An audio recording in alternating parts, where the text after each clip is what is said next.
작년에 한국에서 개봉된 많은 영화들이 히트뿐만 아니라 세계에서 많은 상을 지금 받고 있습니다.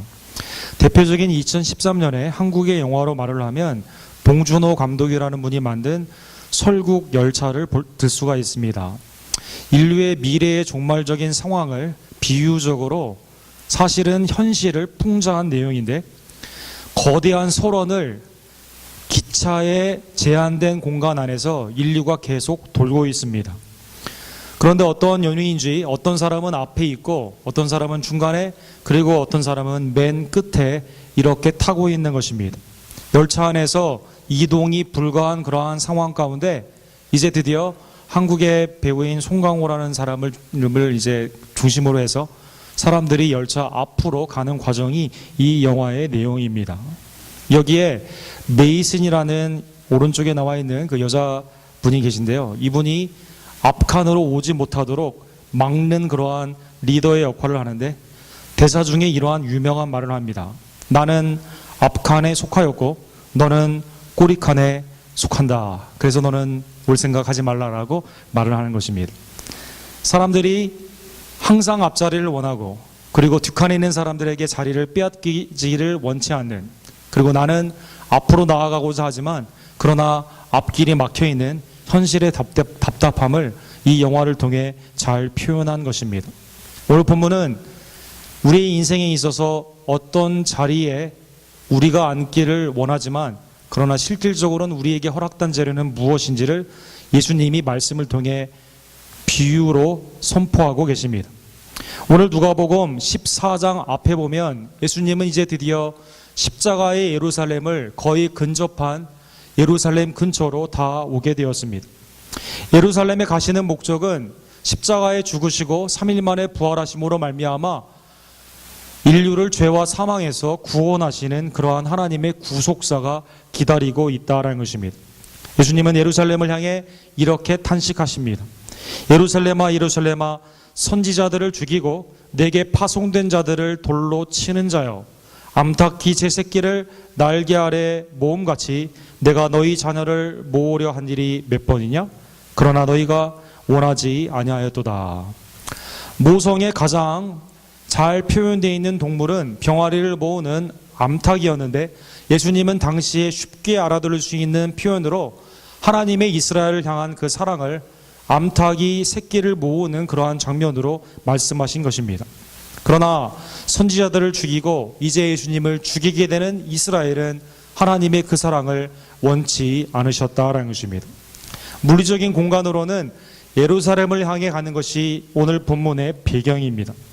또한 오늘 본문의 배경은 잔치의 자리에 있었음을 알 수가 있습니다. 1절에서 6절까지 보게 되면 바리새인의 지도력이 강한 영향력이 있는 그 사람이 예수님을 잔치에 초대했다라고 나와 있습니다. 그날은 안식일이었는데 예수님은 잔치에 굉장히 좋지 않은 자리에 있었던, 몸이 이유 없이 붓게 되고 결국 죽게 되는 당시 불치의 병이었던 드랍시, 수종병을 든 자를 예수님이 직접 안수하시며 고쳐주신 것입니다. 안식일에 왜 병든 자를 고치느냐? 안식일의 논쟁이 이미 4번이나 앞에 있었기 때문에 음식을 잔치에 초대한 바리새인과 그를 엿보던 많은 서기관들이 이것을 예수님을 잡는 빌미로 삼고자 했던 것입니다. 예수님은 이렇게 되묻습니다. 그들에게 이르시되 너희 중에 누가 그 아들이나 소가 우물에 빠졌으면 안식일이라도 곧 끌어내지 않겠느냐 하시니. 비록 잔치에서 음식을 먹지 못하고 끝자리에 앉아 있었던 이 수종병 환자이지만 그리스도의 눈에는 그가 하나님의 아들로 보였기 때문에, 하나님의 자녀로 보였기 때문에 예수님은 고쳐주신 것입니다. 바리새인도 아들이나 소가 안식일에 빠지게 되면 생명을 위해 구하는 것처럼 그리스도 안에서는 안식일의 법이 중요한 것이 아니라 생명을 살리는 것이 더 우위의 법으로 중요했다라는 것입니다. 이러한 비유 가운데 예수님은 잔치에 있었던 사람들을 향해 다음과 같이 말씀하여 주십니다. 7절에 보면 청함을 받은 사람들이 높은 자리 택함을 보시고 그들에게 비유로 말씀하셨다라고 나와 있습니다.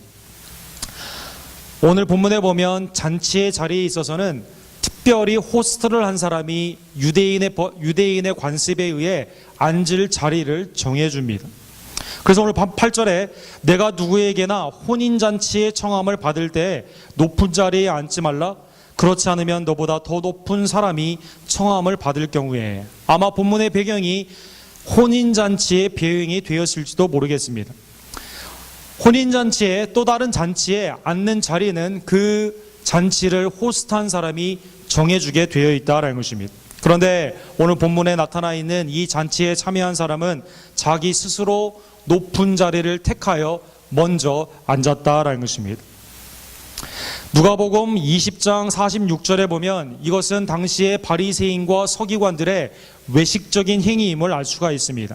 그들은 긴 옷을 입고 다니는 것을 원하며 시장에 문안받는 것과 회당의 높은 자리와 잔치의 윗자리를 좋아하는 서기관들을 의미했다라는 것입니다.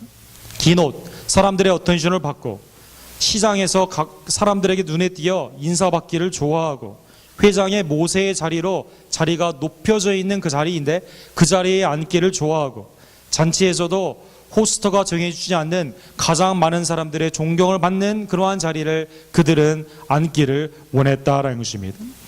자리 석상으로도 높아지게 되고 우리도 이제 곧 결혼식이 있게 되는데요. 헤드 테이블에는 주로 누가 앉습니까? 당사자인 신랑 신부와 정해져 있는 사람이 앉게 되어 있는 것입니다. 내가 원한다고 덜썩 그 자리에 앉을 수는 없는 것입니다. 요한복음에 보면 예수님은 그의 첫 이적을 가나의 혼인잔치에서 일으키신 것을 볼 수가 있습니다. 그때 포도주가 떨어지게 되었을 때 예수님께 의뢰한 것을 보아서 예수님은 상당히 당시에 존경의 자리, 좋은 자리로 초대를 받았음을 알 수가 있습니다. 혼인의 잔치에는 자리가 다 정해져 있다는 것입니다. 또한 오늘 본문의 배경이 되는 그레코 로만 사회에 있어서 모든 모임에는 항상 자리가 정해져 있었습니다. 당시의 로마는 웅장한 건설 가운데 콜로세움이라는 엄청난 형태의 극장이나 경기장을 그들은 보유하고 있었습니다. 오늘 올림픽이 요즘 많이 하고 있는데요. 올림피아드와 같은 그러한 경기에도 반드시 자리가 정해져 있었던 것입니다. 오른쪽 아래 보면 당시에 동전 형태에 있는 티켓이 있는데요. 이곳이 어디에 자리에 앉아야 되는지를 정해주는 그러한 것이었습니다. 만약 내가 있는 자리가 멀리 있는 자리인데 귀족이나 더 많은 부자들이 앉는 앞자리에, 황제가 앉는 그러한 자리에 오게 되면 그 사람들에게는 큰 벌이 내려진다는 규정도 있었던 것입니다. 오늘날에도 마찬가지입니다. 여러분, 작년에 오바마 대통령이 재취임을 하게 되었을 때 다음과 같은 도면으로 사람들이 다 앉는 자리가 12만 명이었지만 정해져 있었던 것입니다. 각국의 원수들과 각국의 수상들이 더 대통령과 가까운 자리에 앉기를 원한다고 해서 만약 덜썩 다른 사람 자리에 앉게 되면 경호원들을 통해 내쫓김을 받게 되는 것입니다. 예수님은 오늘 정해주지도 않았는데 호스트가 앉으라고도 하지 않았는데 높은 자리를 택하는 자들에게 이러한 화가 있음을 말씀하여 주신 것입니다. 이때 9절에 보면 너와 그를 청한 자가 와서 너더러 이 사람에게 자리를 내주라 하리니 그때 내가 부끄러워 끝자리로 가게 되리라. 그 다음은 자리가 아니라 규정을 지키지 않았기 때문에 가장 끝자리로 그는 수치를 당하게 되는 것입니다. 자기 스스로는 높은 자리에 앉을 자격이 있다고 그는 생각했던 것입니다.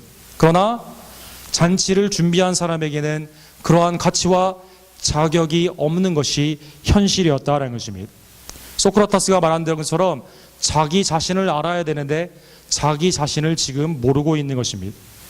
실제 자기의 형편과 자기 스스로를 생각하는 과잉평가가 되어서 착각 가운데 자기도 모르게 높은 자리를 택하여 앉았다라는 것입니다. 그러한 자들에게는 호스트가 그 자리에서 나가라고 말을 하면서 수치를 당하게 되는 것입니다. 예수님의 제자들도 이러한 실수를 했습니다.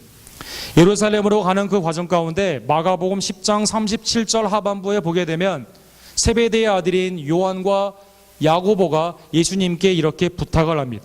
주의 영광 중에 우리를 하나는 주의 우편에 하나는 좌편에 앉게 하여 주옵소서. 예수님이 뭐라고 말씀하시는지 귀를 기울여 보시기 바랍니다. 너희는 너희가 구하는 것을 알지 못하는도다. 그 자리에 너희들이 앉을 가치가 있고 자격이 있다고 생각하지만 너희 자신을 모르고 있다라고 예수님은 말씀하여 주신 것입니다.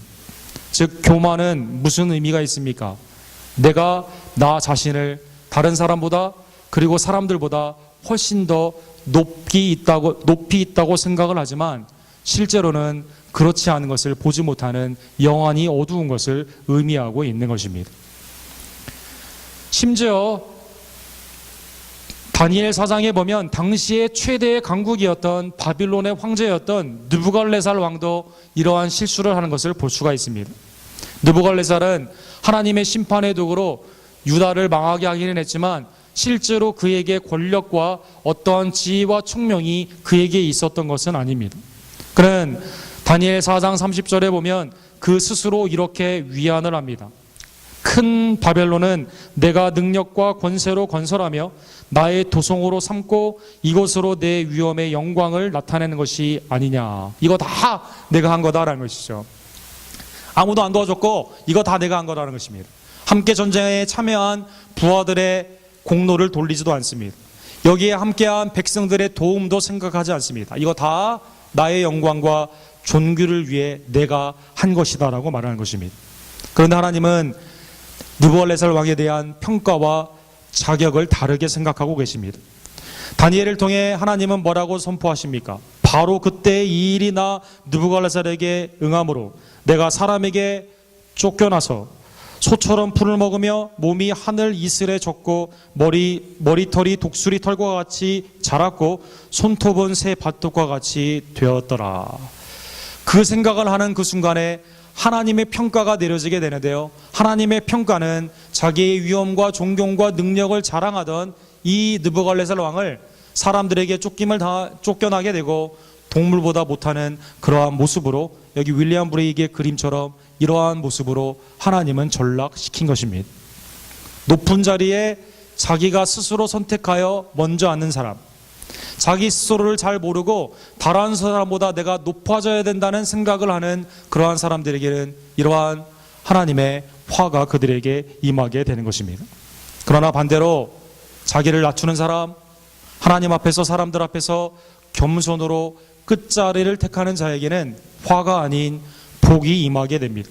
10절에 주님은 이렇게 말씀하십니다. 청함을 받을 때에 차라리 가서 끝자리에 앉으라. 그러면 너를 청한 자가 와서 너더러 거치어 올라앉으라 하리니 그때에야 함께 앉은 모든 사람들 앞에서 영광이 있으리라.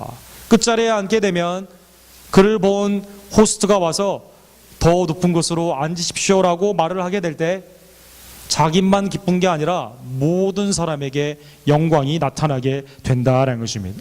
예수님은 일찍이 마가복음 9장 35절에도 제자도의 삶, 세상은 앞칸에 앉기를 원하고 높은 자리에 앉기를 원하며 적어도 나의 능력을 피하라기를 원하는, 서바하기 위해서는 다른 사람보다 내가 무엇인가 잘하는 것을 드러내야 되는, 자랑해야 되는 그러한 삶과는 달리 하나님의 나라의 법칙은 으뜸이 되고자 하는 자 끝으로 내려와야 된다라고 말씀하십니다. 예수께서 앉으사 12 제자를 불러서 이르시되 누구든지 첫째가 되고자 하면 무사람의 끝이 되며, 오늘 끝자리의 그 끝과 똑같은 단어입니다. 무사람을 섬기는 자가 되어야 하리라 하시고, 높은 자리에 앉고자 하는 자 결국 끝자리로 내려오게 되지만, 그러나 끝자리에서 섬기고자 하는 자 높은 자리로 올라오게 되는 것이 하나님 나라의 법칙이다라는 것입니다. 예수님은 잠언에 적어도 6번이나 선포되어 있는 그 말씀을 이렇게 정리하십니다. 무릇 자기를 높이는 자는 낮아지고 자기를 낮추는 자는 높아지리라. 교만은 패망의 선봉이며 거만함은 넘어짐의 앞잡이이다라고 잠언 16장에 있는 말씀과, 또 야고보서 4장 6절에 더욱 큰 은혜를 주시나니 그러므로 일렀으되 하나님이 교만한 자를 물리치시고 겸손한 자에게 은혜를 주신다 하였느니라. 교만은 자기의 정체성을 모르고 사람들 앞에 자기를 높이고자 하는 마음인데, 그러한 자는 낮아지게 됩니다. 겸손은 자기의 위치를 알고 섬겨야 되는 그 자리에 가서 섬기는 자인데, 겸손한 자는 하나님께서 은혜를 허락하여 주신다라는 것입니다. 우리 언덕교회 있는 모든 성도님들, 자기 스스로를 높이는 것이 아니라 하나님 앞에 우리 스스로를 낮추며 섬김의 낮은 자리로 가는 우리 언덕교회 모든 손님들 되기를 주님의 이름으로 간절히 축원합니다. 초대를 받을 때는 그렇게 하라는 것입니다. 반대의 상황이 있을 수가 있습니다. 그러면 초대를 할 때는 어떻게 해야만 될까요?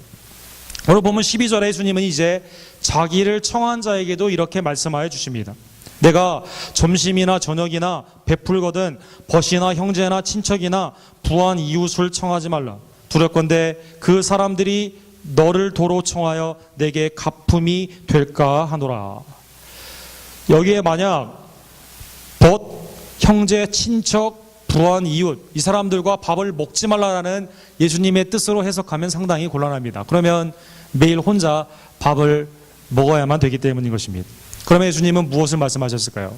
초대를 할 때 너의 마음가짐의 기대가 무엇인지를 살펴봐라 라는 것입니다.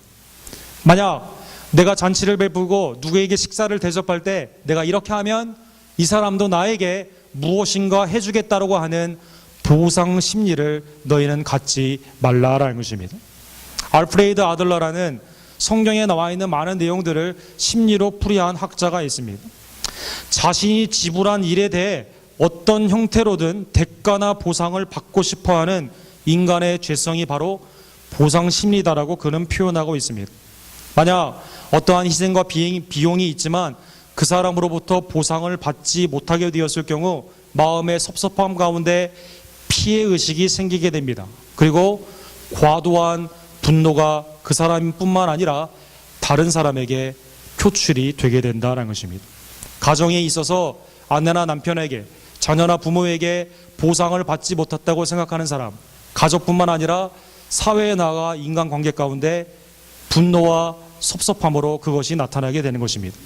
직장 가운데 안 좋은 일이 생기게 되면 그것이 다른 관계 가운데 또 다른 보상을 원하게 되는 왜곡된 형태로 나타나게 된다는 것입니다. 예수님은 이러한 보상 심리는 우리의 신앙을 매우 왜곡시키는 위험한 일이다라고 말씀하셨습니다. 마태복음 5장, 6장, 7장에 보면 그것을 접게 되면 가운데 외식과 참 신앙에 대한 예수님의 비유의 말씀들이 나와 있습니다. 구제, 기도, 금식, 이것이 다 외식으로 하나님을 향해 나아가는 것이 아니라 사람이 나에게 갚아줘야 된다는 보상의 심리로 나아가게 되면 그것은 하나님이 개입할 수 없는 이미 인간 사이에 거래가 되었다라고 말씀하여 주신 것입니다. 신앙이 하나님을 향해 나아가지 못하고 인간에 대한 기대로 왜곡되게 되면 하나님은 거기에 어떠한 응답도 하지 않는 것입니다. 예를 들면 구제가 예를 들 수가 있겠습니다. 마태복음 6장 2절에 보면 구제할 때 외식하는 자가 사람에게 영광을 받으려고 회당과 거리에서 하는 것 같이 너희 앞에 나팔을 불지 말라. 진실로 너희에게 이르노니 그들은 자기 상을 이미 받았느니라. 구제하고 기도하고 금식하는 목적이 사람들에게 영광을 받으려고 하는 보상이 목적이라면 사람들이 그것을 인정해 줄 때 이미 자기의 상을 받은 것입니다. 그러므로 하나님은 거기에 개입할 이유가 없다라는 것입니다. 자, 그러면 초대할 때 보상 심리가 아니라면 우리는 어떠한 마음으로 초대를 해야 될까요? 그래서 초대할 때 갚을 것이 없는 자를 살펴보아 초대하라라는 것입니다. 13절과 14절에 예수님은 이렇게 말씀하십니다.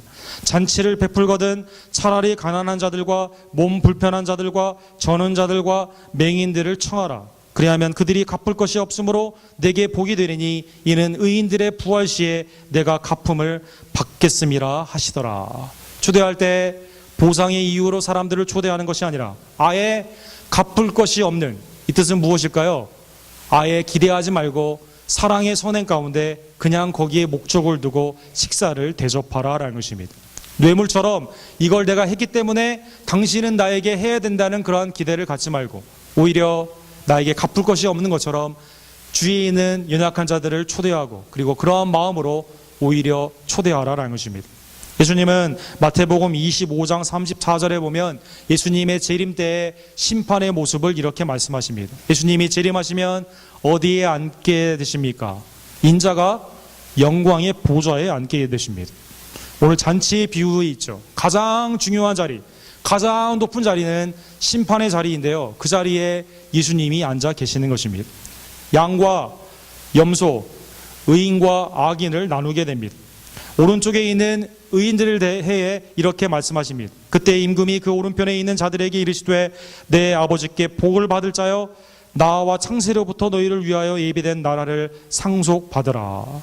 줄일 때 먹을 것을 주었고 목마를 때 마시게 하였으며 헐벗었을 때 입혔으며 갇혔을 때 옥에 갇혔을 때 찾아와 돌봤던 그 사람들에게 예수님은 이렇게 복을 심판의 그 자리에서 허락하여 주신다라는 것입니다. 의인들은 그때 그러한 행위를 했는지도 알지 못합니다. 왜 알지 못했을까요? 어떠한 기대를 가지고 했던 것이 아닙니다. 보상 심리를 가지고 그렇게 했던 것이 아닙니다. 매일의 라이프 스타일로 아무런 하나님이 주시는 그 뜻대로 보상 없이 그렇게 했기 때문에 그렇게 했다라는 기억조차 없는 것입니다. 그런데 이것을 누가 기억하고 계십니까? 재림하신 보좌에 앉으신 가장 높은 자리에 앉아 계신 그 예수 그리스도께서 기억하시고 창세 전에 예비된 그 복을 그들로부터 허락하여 주셨다는 것입니다. 사랑하는 성도 여러분, 사람에게 보상을 받지 않는다 하더라도, 그러한 기대가 없다 하더라도 그 모습을 보시는 분, 그것을 헤아려 주시고 상을 주시는 분이 있는데, 그분은 의인의 부활 시에 우리에게 상을 주시는 보좌에 앉으신 예수 그리스도이시다라는 것입니다. 우리의 신앙이 사람에게 기대를 하는 왜곡된 보상 심리가 아니라 하나님 앞에 헤아림 받음을 다시 한번 깨닫고 주님을 바라보는 신앙이 되기를 간절히 원합니다. 사랑하는 성도 여러분, 오늘 본문의 자리, 세상의 가장 높은 자리에서 세상의 가장 낮은 자리 끝자리로 오신 분은 예수 그리스도이십니다. 빌립보서 2장에 나와 있는 것처럼 그는 겸손한 마음으로 본체가 하나님과 같으시지만 하늘 보좌를 버리시고 종의 모습으로 이 땅에 오셨으며, 그리고 가장 끝자리인 가장 낮은 자리인 십자가를 그는 지신 것입니다. 사람의 모양으로 나타나사 자기를 낮추시고 죽기까지 복종하셨으니 곧 십자가에 죽으심이라. 우리의 구원을 향해 가장 높은 자리에 앉아 계신 그분이 가장 낮은 자리인 십자가의 수치의 장소로 그는 내려오신 것입니다. 히브리서 22장 2절에도 믿음의 주요 또 온전케 하신 이신 예수를 바라보자. 그는 그 앞에 있는 기쁨을 위하여 십자가를 참으사 부끄러움을 개의치 아니하셨더니 하나님 보좌 우편에 앉으셨느니라. 그는 십자가의 가장 낮은 자리에 오심으로 말미암아 하나님의 높임을 다시 받아 하나님 보좌 우편에 앉아 계신 것입니다. 예수님이 왜 가장 낮은 십자가의 자리로 하늘 보좌를 버리시고 내려오셨습니까? 그것은 여러분과 저를 구원하기 위해 그렇게 해주신 것입니다. 더 놀라운 것은 예수님은 은유적인 표현으로 여러분과 저를 천국의 혼인잔치로 초대해 주시기 위해 가장 낮은 자리로 내려오신 것입니다. 사랑하는 성도 여러분, 계시록 19장에 보면 여러분과 저의 천국의 삶을 어린 양의 혼인잔치다라고 성경은 말씀하고 있습니다. 어린 양의 혼인잔치에 여러분과 제가 마음이 교만하여 해서 먼저 가서 높은 자리에, 당사자가 앉는 그 자리에 앉을 수 있을까요? 그 자리는 누구의 자리가 되어야 될까요? 그 자리는 여기에 나와 있는 그림처럼 예수 그리스도 우리를 위해 죽으신 어린 양이 앉아야만 되는 자리이다라는 것입니다. 사랑하는 성도 여러분, 이 자리에 초청을 받은 것 그 자체만 해도 우리에게는 놀라운 은혜가 있음을 깨닫는 우리 모두 감사의 심령이 되기를 간절히 원합니다. 어린 양의 혼인잔치에 청함을 받은 자들은 복이 있도다. 내가 멀리서 나를 구원하신 예수님을 바라볼 수만 있다면 그 잔치에 끼어 있다는 그 자체만 해도 우리에게는 매우 기쁨이 넘치는 귀한 자리인 것입니다. 예수님은 이 땅에서 삶을 사시며 나에게와 나의 온유와 겸손을 배우라라고 말씀하고 계십니다. 하늘 보좌를 버리시고 가장 낮은 자리까지 오신 예수님은 너희의 믿음의 분량을 따라 너희가 어떠한 정체성을 가져야 되는지를 우리에게 깨닫기를 원하신 것입니다. 자기를 낮추는 자 하나님의 때에 은혜로 높여주십니다. 그러나 자기 스스로를 높이는 자 하나님의 확 가운데 낮아짐의 자리로 다시 내려가게 된다라는 것입니다. 사랑하는 성도 여러분, 예수 그리스도의 이 혼인잔치에 부름받았음을 다시 한번 기억하며 우리의 심령과 우리의 교회 사역과 매일의 삶 가운데 가장 귀한 자리를 주께 되어드리는 겸손한 성도가 되기를 주님의 이름으로 간절히 축원합니다. 인디아나에 가면 테일러라는 그러한 대학이 있습니다. 이곳에서 이제 그 학부생들 우리 코스타 집회를 많이 하곤 하죠. 거기에 보면 학생관의 이름이 세무엘 우리 카부 모리스라는 분의 이름이 새겨져 있습니다. 가운데는 이렇게 동상도 그 앞에 있습니다.